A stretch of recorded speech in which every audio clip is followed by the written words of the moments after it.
Man, this one stings for a few reasons because the Sens had such a good start to this game, but they couldn't finish it. Um, Again, just couldn't get that consistent 60-minute effort, and it showed tonight. So, Tuesday, November 11th, the Sens played their 17th game of the season against the Dallas Stars. This team is stacked, even though they were missing a couple of key players, but I'll get to that in a minute. So it was a 7 o'clock p.m. Eastern start time in Ottawa. It was the second game of a four-game homestand for the Sens. So it was also the first meeting of the season between these two teams. So it was Linus Ullmark in net for Ottawa and Jake Ottinger in net for Dallas. So the Sens were 8-5-3 coming into tonight, and Dallas was 9-4-3 coming into tonight. So very solid record there. So both teams coming into tonight were actually 6-1-3 in their last 10. So both teams have been racking up the points. So Dallas was missing Jamie Benn, their captain, and Matt Duchene tonight, but they still managed to pull it off. And oh man, these are the ones that frustrate me the most because the Sens came out so good. They were flying, they were controlling the play, which I'll talk more about once I get into my notes. But man, oh man, just gotta get that consistent 60-minute effort, right? Alright, let's go ahead and break down tonight's game. Again, this one is a very frustrating one for a lot of Sens fans, I'm sure, because again, they came out flying. They looked so good at the start, and the second half of the game, they looked like a completely different team. So, just again, cannot find that consistent 60-minute effort, and it showed tonight. So, the Sens end up falling 3-2 in overtime to Dallas, so they do pick up a point, which is good. So Dallas is now 10-4-3, and the Sens are 8-5-4. So they have actually won less than half of their games, which is a little bit alarming. Not gonna lie. And this is now the fifth time in the last 6 games that the Sens have gone to overtime. So this is nothing new for us. We're used to this. So we're gonna go ahead and run through the stats. It ends up being pretty even by the end, but again, just that full 60 minutes, right? It wasn't there tonight. So shots were 33-29 in favor of Dallas. Faceoffs, it was a rare off night for the Sens. 53.1% for Dallas, 46.9% for Ottawa. Power plays 1 for 3 Dallas, and Ottawa again did not score on the power play. They're 0 for 2. I think they're 0 for their last like 17 now. It's getting rough on the power play. I don't know what's going on there. It was so good at the start of the season. Now they can't buy one. But I don't know. I don't know what's going on there with the special teams. Uh, Penalty minutes, there were not a lot of penalty minutes, just 6-4, with Dallas having the fewest. Hits were 24-15 for Dallas. Block shots were 13-10 in favor of the Sens. Giveaways were 16-11, with the Sens having the fewest. Takeaways were 5-4 in favor of Dallas. And these two teams will meet again relatively soon, November 30th in Dallas. And that'll be the second and final meeting of the season between these two teams. So yeah, we'll go through the notes, and again, this one's kind of frustrating. So 49 seconds into the game, 49 seconds, Sanderson dishes it off to Batherson, and he would risk one past Ottinger for a 1-0 Sens lead, 49 seconds into the game. So Drake Batherson scoring his 6th of the season at the 49-second mark from Jake Sanderson, and I'm like, okay, this is a great start. The first shot of the game goes in, and Dallas did not get their first shot until roughly 6 minutes in. It was a little bit less than 6 minutes in. So like Ottawa, they're dominating, they're controlling the play, and they are just all over Dallas to start this game.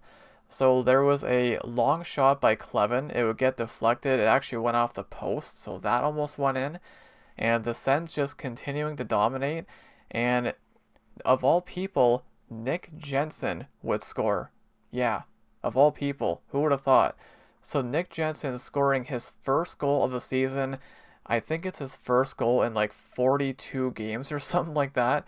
It's been a long time coming for him. Obviously, he's not an offensive defenseman. We all know this, but Yeah, of all people, Nick Jensen scoring at the 8:53 mark of the first period.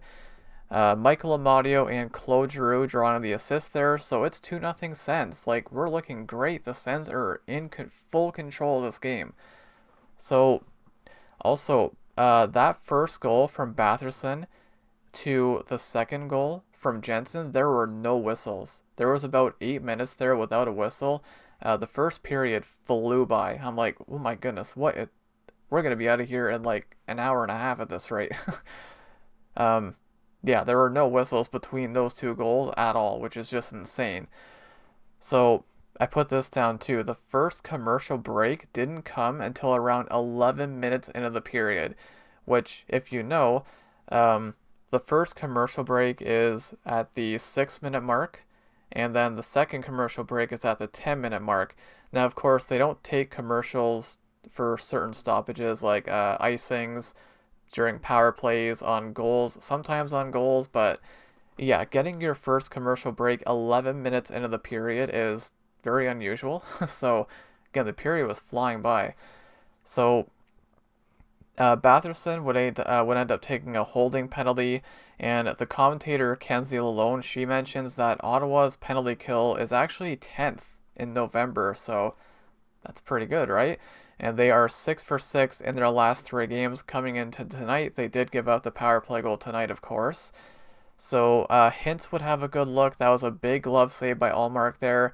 The Sens would end up killing off that penalty. So Batherson appeared to have his stick held, but there was no call there. I don't know. They let that one go. Stutzla would end up getting past the D. He would draw a holding penalty. I think this could have been a penalty shot, but the thing with penalty shots, it's like, hey, sometimes it's better if you don't get a penalty shot. But they end up calling a penalty there, not a penalty shot.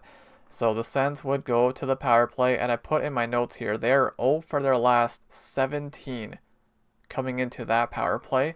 So make it 0 for 18 because they did not score on this one. But they had some good movement, they had some good looks, but they couldn't score.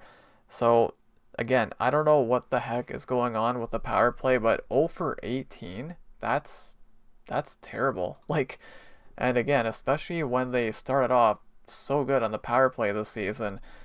But yeah, the first period it was solid. I didn't put down what the shots were after the first period, but they're looking good. I can actually check real quick here for the shots.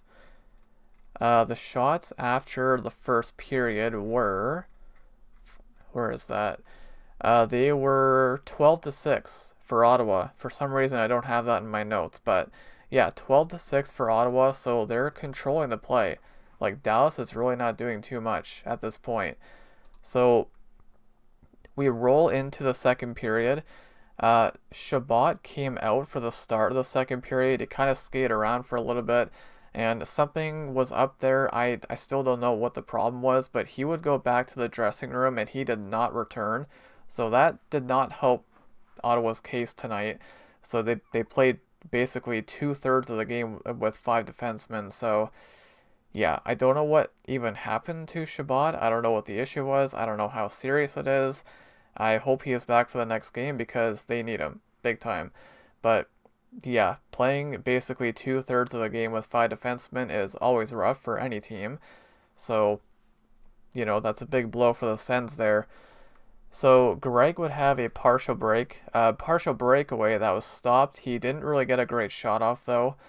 There was some good work by Zetterlund, very good hustling on him on this play. It would draw a holding penalty. And again, the Sens would have some good looks on the power play.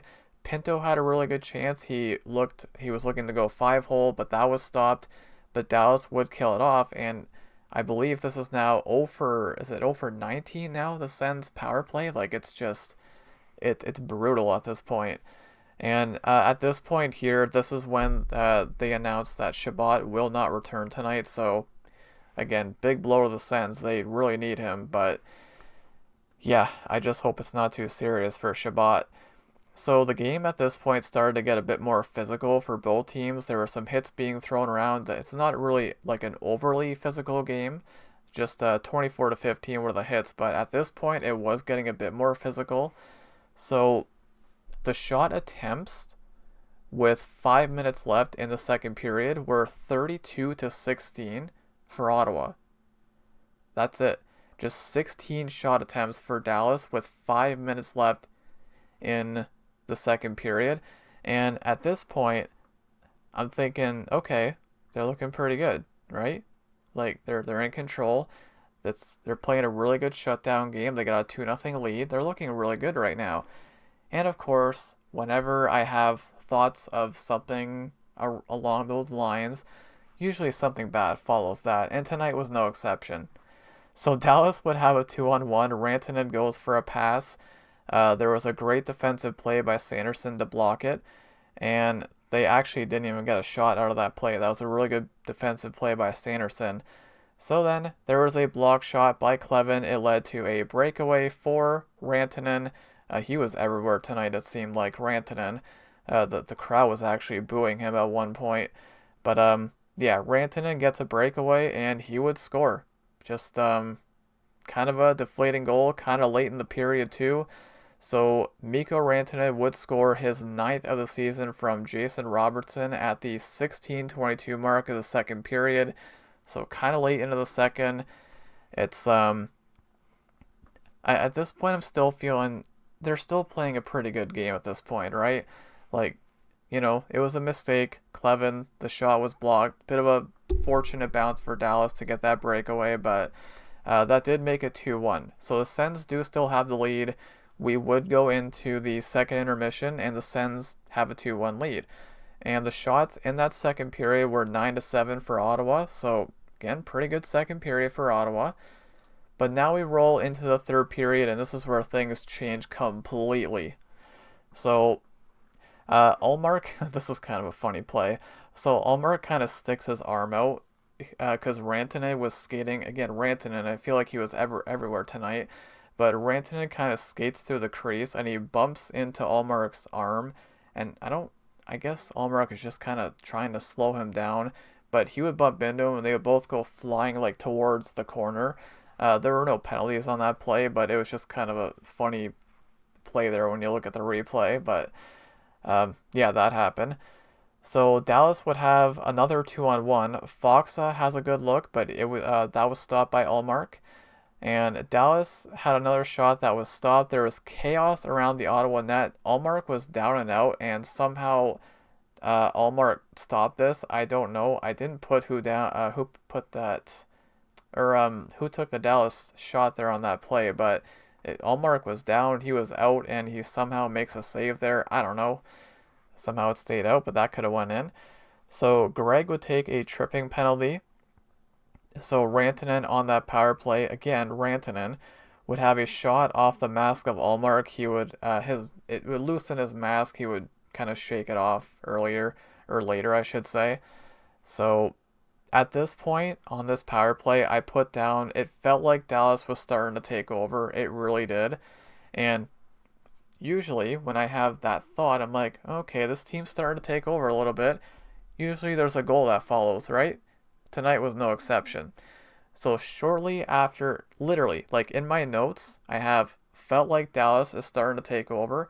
The next line, the next note, shortly after that, Robertson would end up wristing one past Ullmark to tie the game at 2-2. Like, sometimes you can just feel it. Again, Dallas was just, at this point, we're about halfway through the third period, and it felt like they were taking over, because they kind of were. So Jason Robertson would score his 4th of the season on the power play, so that's where the power play goal came in, from Rantanen and Heiskanen at the 8-minute mark, and that would tie the game at 2. And at this point, I'm just hoping the Sens can get a point out of it, which they did, but this could have easily been won in regulation by Dallas, because like the Sens, they weren't doing too much in the third period, to be honest. So there was another shot by Dallas that was stopped, and another rebound was stopped by Ullmark. That could have went in. That was another big save by Ullmark. And literally in my notes I have, at this point, it's all Dallas. The Sens are on their heels big time. So Greg would take another penalty here, a high sticking penalty. So again, this could have also ended up in the back of the Sens net, but Dallas would not get any shots on that power play. The Sens would kill it off. And that's pretty much it for the third period. The shots in that third period were 16-6 for Dallas, so they took over completely. So we would in fact end up going to overtime. Again, this is nothing new for the Sens. 5 of the last 6 games have gone to overtime for the Sens. So again, nothing new for us, right? So there was a mad scramble around the Ottawa net. Dallas had 3 chances that they were all blocked, and then Hintz would end up scoring the winner. It's like, take your pick. Any one of those chances could have went in. It's just chaos on that play that won the game. I know there was a play on Pinto too. I know some people are probably not going to be happy about the non-call on Pinto, but you know, is it a penalty? Maybe it was, maybe it wasn't. They didn't call a penalty there on that play on Pinto. But at the end of the day, hey, the Sens had control in the first half of the game. I would say even as far up to maybe a little bit into the third period. They had control of the game, and they let it slip away from them. So again, it's just not getting that consistent 60-minute effort. So yeah, the Sens do fall to Dallas 3-2 in overtime, but there is a very big stat here. The Sens do have points in 10 of their last 11 games. So that's pretty good because, nowadays with the standings being how they are, how they're so close, every point matters. Getting points is huge nowadays. So yeah, a point in 10 of their last 11 games, that is big. So they do still stay 6-1-3 in their last 10. So they're still getting points, right? So we'll go ahead and run through the 3 stars. So the 3 stars of the game, Jason Robertson had a heck of a game. He had a goal and 2 assists. He's the first star of the game. Second star of the game, Jake Ottinger with a .931 save percentage. And Linus Ullmark, the third star, with a 909 save percentage. So yeah, we'll go ahead and run through the box score here.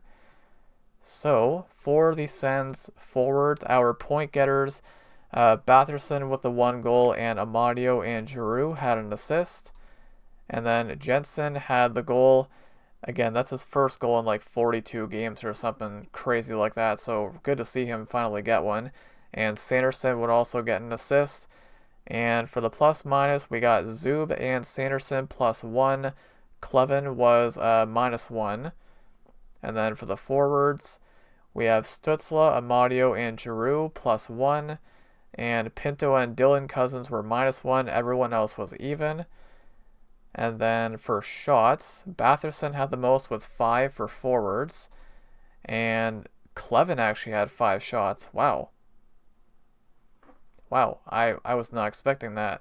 5 shots for Clevin. Block shots.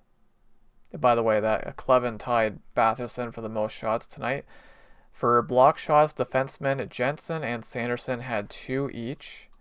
For forwards, Pinto and Eller had 2 each, which led the forwards. And then for hits, not a surprise to see Dylan Cousins at the top once again with 5 hits, which led all forwards. And for the hits, apparently just 1 hit between all the defensemen combined, and that was by Zub.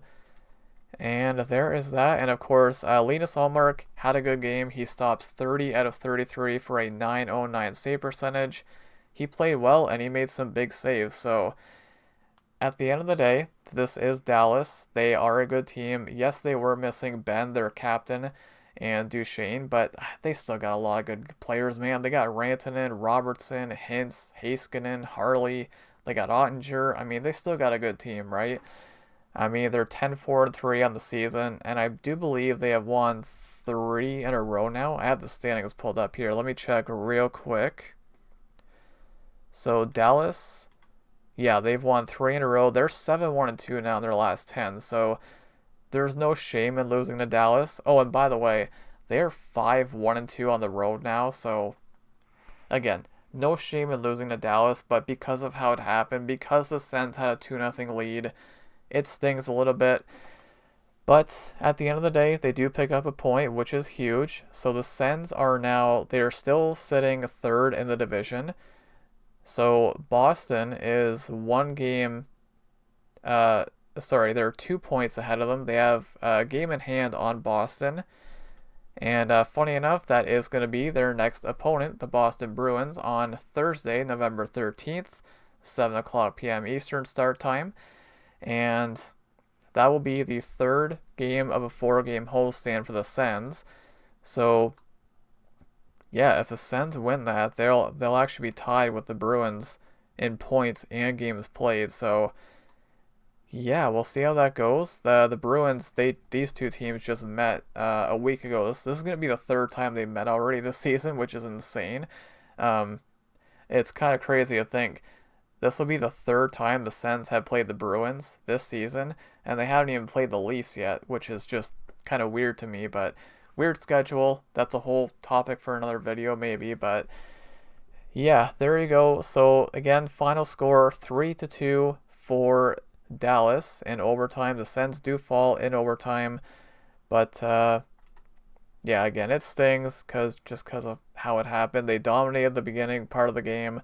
They were up 2-0, and they just, again, didn't play that full 60 minutes, right? You got to have that consistent 60-minute effort.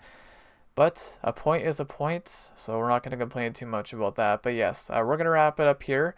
So the Bruins, by the way, they are 11-7 overall, and their road record, they're 3-4 on the road. So not a great road record. So hopefully the Sens can take advantage of that. We'll see. I mean, Boston, by the way, should probably mention this as well. I might be mistaken about this, but remember that last game? Not the last time, sorry, the game where Ottawa beat Boston 7-2. Remember that? If I'm not mistaken, I do believe Boston has won every single game since then. And I should probably mention the fact that they have won 7 in a row. Yeah.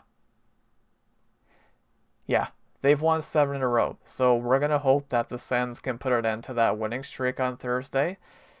It's probably not going to be easy, but they're probably going to be out for some revenge because that 7-2 win. Well, they actually beat them last time, right? But anyways, we'll see how that goes. Tough loss for the Sens. They do pick up a point, and they are now 8-5-4 on the season. But I'm going to wrap it up here, guys. Thank you all so much for watching, and go Sens go.